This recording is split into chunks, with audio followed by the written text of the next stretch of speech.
Greetings, ladies and gentlemen. The horror of the attack on the Charlie Hebdo magazine, the murder of 17 people, journalists, policemen, and ordinary shoppers by Wahhabist Islamist fanatics in Paris on January 7th through the 9th of 2015 highlights the stark threat that religious fanaticism poses to Western civilization.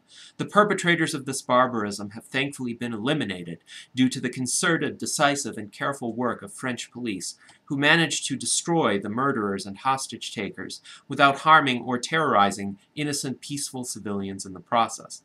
But unless the Western world resolutely affirms the untrammeled right of free expression of ideas, the already commonplace heckler's veto over speech will turn into the murderer's veto. Anything but complete, unconditional condemnation of this attack allows the murderers and thugs to win. Anyone who claims, "I condemn the attack, but," is blaming the victims and suggesting that any provocation, any motivation, is capable of forming an acceptable causal connection between peaceful expression of ideas and murder.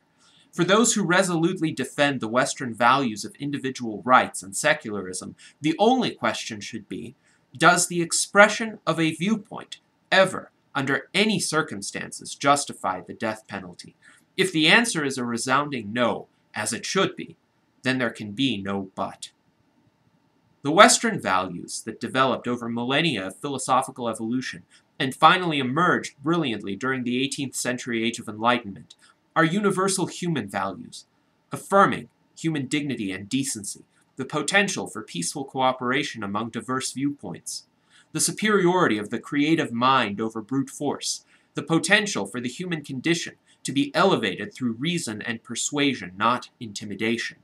The Age of Enlightenment tamed Christianity in the West, turning it from a religion of bloodthirsty crusaders, superstitious witch hunters, and intolerant inquisitors, into a relatively soft cultural force that, at any given time, largely echoes the prevailing moral climate some 30 years prior.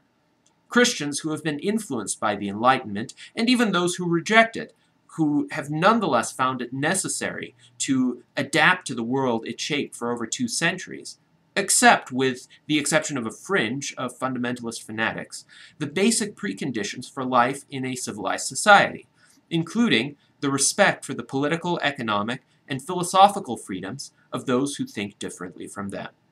The Islamic world still awaits its own Age of Enlightenment, though some Muslims have, to their credit, accepted the Western Enlightenment as their own, or attempted a courageous modernization of Islamic theology.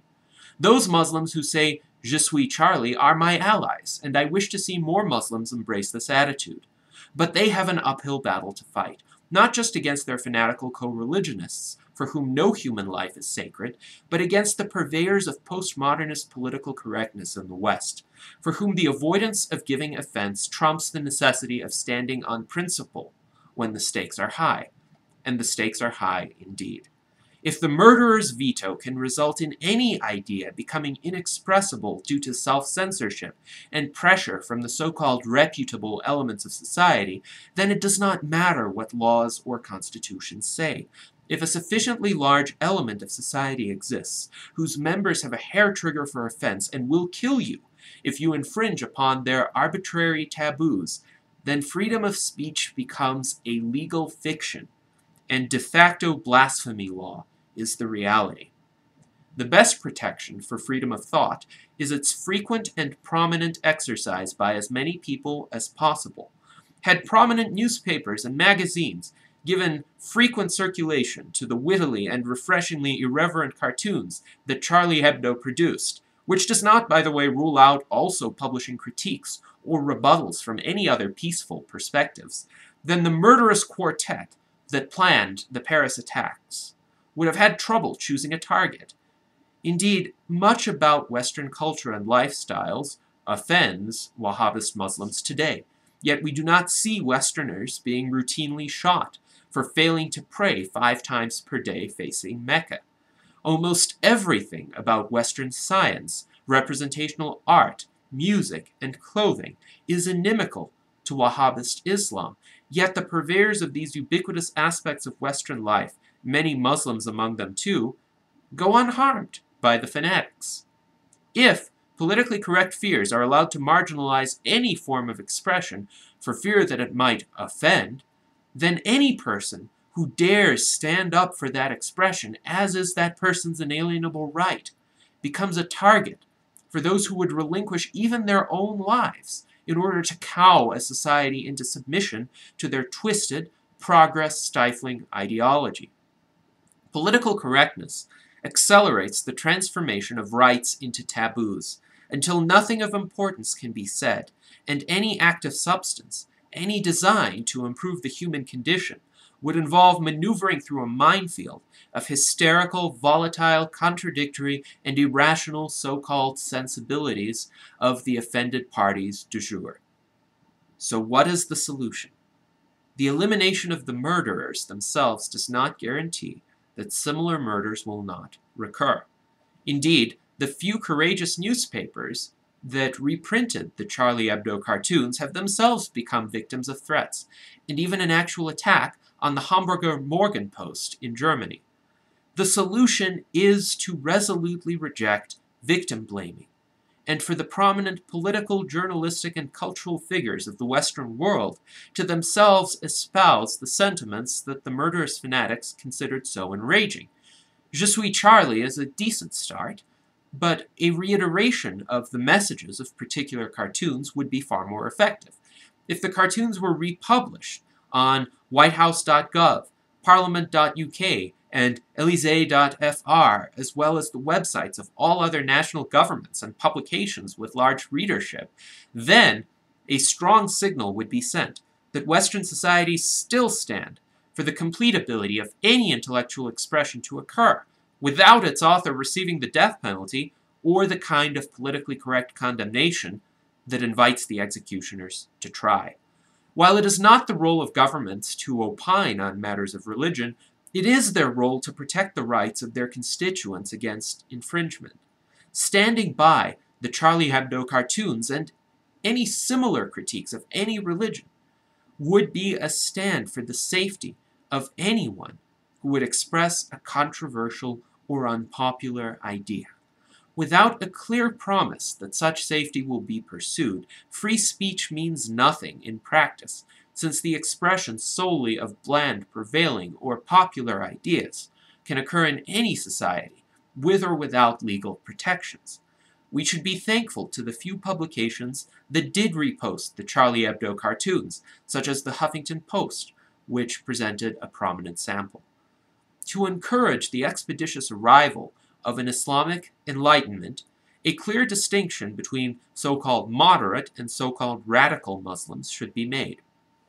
Every cultural figure of prominence should emphasize the following minimal criteria to be considered a moderate Muslim: complete rejection and denunciation of any killing motivated by religion, opposition to the enactment of blasphemy laws or any laws prohibiting the criticism of any religion, opposition to the legal establishment of Islamic Sharia law in the West, opposition to the persecution and or prosecution of any person, Muslim or otherwise, who refuses to adhere to Sharia law, opposition to the persecution and or prosecution of so-called apostates who choose to leave Islam for any reason, opposition to all laws that bring special restrictions upon women, homosexuals, atheists, and others based on gender, sexual orientation, or lack of religious belief.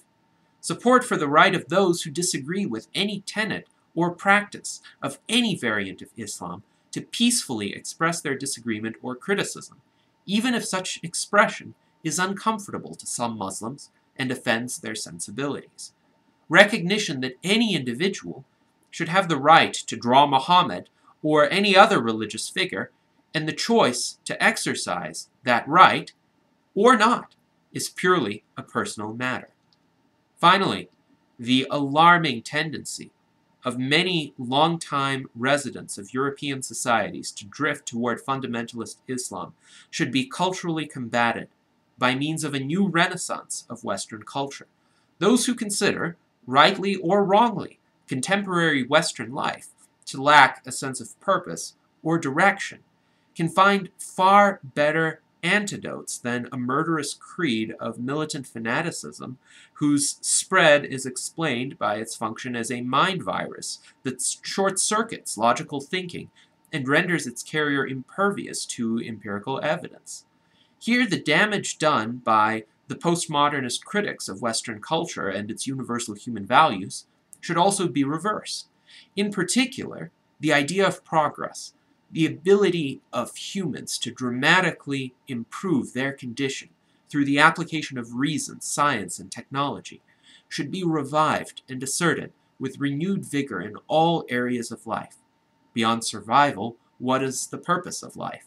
To achieve progress, to uplift human lives by harnessing the laws of nature to solve previously insoluble problems.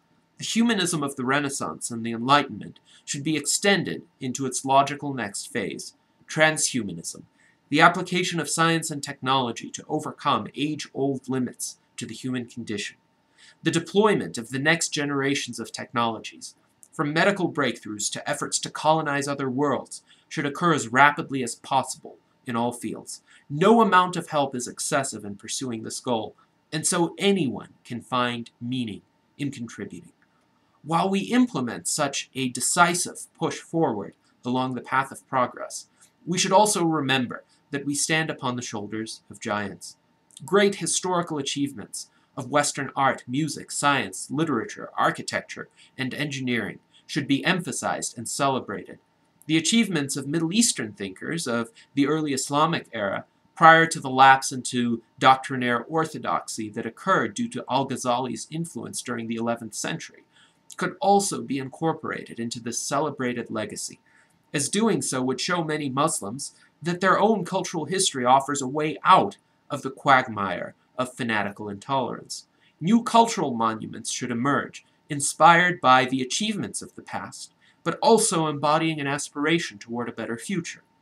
The legacy of the Enlightenment in particular could by itself create an exquisitely sophisticated, cosmopolitan, and proudly assertive cultural manifestation that would have far more to recommend itself than an orthodoxy based on a 7th century creed ill-adapted to a hyper-pluralistic world of accelerating technological progress. The murder of human beings for the expression of ideas draws humankind back into the muck of barbarism. It has no place in the 21st century, and no part of the world can claim itself to be civilized unless it decisively resists and neutralizes such threats to free speech. The threats, however, have metastasized beyond the individuals who carry them out. A major reassertion of the universal human values of the Enlightenment must happen in order to diffuse the hostile environment in which these threats incubate. All decent human beings everywhere are welcome to take part in the revival of these values. Perhaps one day all of us can once more raise our eyes to the stars without the fear of descending into the quagmire of savagery in which humans murdered each other over disagreements for vast stretches of history, until the Enlightenment raised some of us out. Thank you very much.